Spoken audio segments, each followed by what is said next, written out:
حضرت انس رضی اللہ تعالیٰ عنہ فرماتے ہیں کہ جب اس آیت مقدسہ کا نزول ہوا اس کے بعد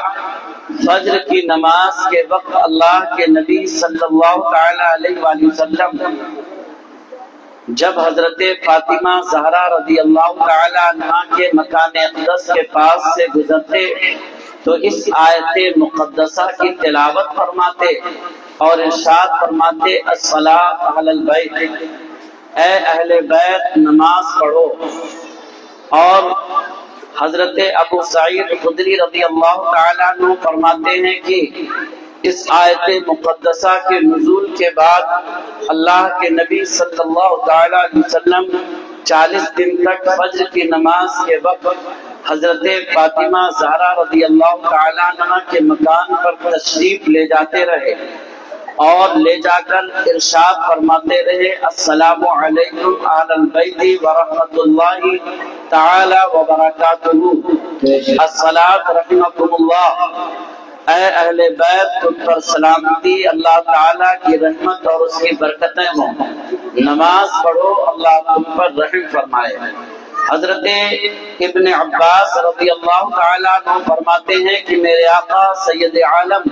صلی اللہ تعالیٰ علیہ وسلم کا یہ معمول صرف 40 دن تک نہیں تھا، بلکہ اللہ کے نبی صلی اللہ تعالیٰ علیہ وسلم نے 7 مہینے ایسا ہی عمل فرمایا کہ فجر کی نماز کے وقت جب آپ حضرت فاطمہ زہرا رضی اللہ تعالیٰ عنہ کے مکان پر تشریف لے جاتے انہیں سلام کرتے اور آیت مقدسہ کی تلاوت فرماتے، اس طرح میرے آقا رحمت عالم نور مجسم شفیع معظم سید عالم صلی اللہ تعالیٰ علیہ وآلہ وسلم نے یہ ظاہر فرما دیا کہ اہل بیت نبوت سے مراد حضرت علی ہیں، حضرت فاطمہ ہیں، حضرت امام حسن ہیں، حضرت امام حسین ہیں، یعنی اہل بیت سے مراد پنجتن پاک ہیں۔ بعض دیگر مفسرین جو بعد میں تفسیر قرآن جنہوں نے لکھی انہوں نے اس سے عام بات کی اور کہا کہ اہل بیت نبوت سے ازواج مطہرات کا ہونا تو کنفرم تھا، لیکن جو ازواج مطہرات سے نہیں ہیں، جو حضور اکرم صلی اللہ تعالیٰ علیہ وسلم کے گھر میں اب نہیں رہتے، وہ حضور کے اہل بیت سے ہیں کہ نہیں یہ بات ظاہر نہیں تھی۔ اسی لیے اللہ کے نبی صلی اللہ تعالیٰ علیہ وسلم حضرت فاطمہ زہرا رضی اللہ تعالیٰ عنہ کے گھر تشریف لے گئے اور ان کے گھر تشریف لے جانے کے بعد میں آپ نے انہیں سلام کر کے آیت مقدسہ کی تلاوت کر کے اور انہیں اہل بیت نبوت کہہ کر کے اللہ کے نبی صلی اللہ تعالیٰ علیہ وسلم نے یہ ظاہر فرما دیا کہ جو میرے گھر میں رہتے ہیں وہ بھی میرے گھر والے ہیں۔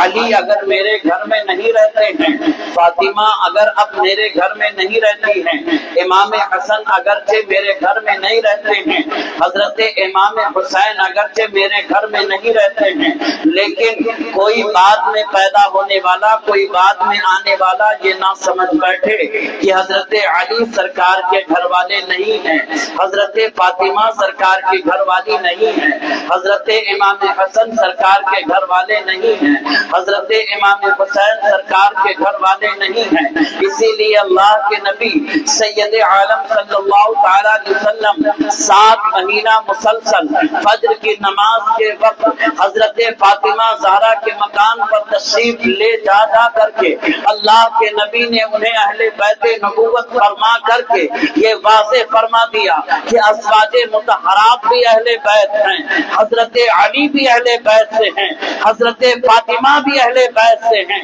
حضرت امام حسن بھی اہل بیت سے ہیں، حضرت امام حسین بھی اہل بیت سے ہیں۔ اور کیوں نہ ہو کہ یہ پنجتن پاک کی جماعت ایسی مقدس جماعت ہے کہ اللہ کے نبی صلی اللہ تعالیٰ علیہ وسلم مقصود کائنات ہیں، جن کی خاطر رب تعالیٰ نے ساری کائنات کی رچنا رکھی ہے، ساری کائنات کو وجود بخشا ہے، اور حضرت سیدہ فاطمہ زہرا مصطفیٰ کریم صلی اللہ تعالیٰ علیہ وسلم کے جگر کا ٹکڑا ہیں، اور حضرت امام حسن و حسین اگرچہ اللہ کے نبی کے نواسے ہیں، مگر میرے آقا نے اپنے نواسوں کو اپنا شہزادہ قرار دیا ہے۔ حضرت علی کی وہ شان ہے، اللہ کے نبی کو اگر کوئی مرد سب سے زیادہ عزیز ہے تو وہ ذات حضرت علی کی ہے۔ اسی لیے یہ پنجتن پاک کی جماعت مجموعی طور پر کائنات میں سب سے افضل و اعلیٰ جماعت نظر آتی ہے۔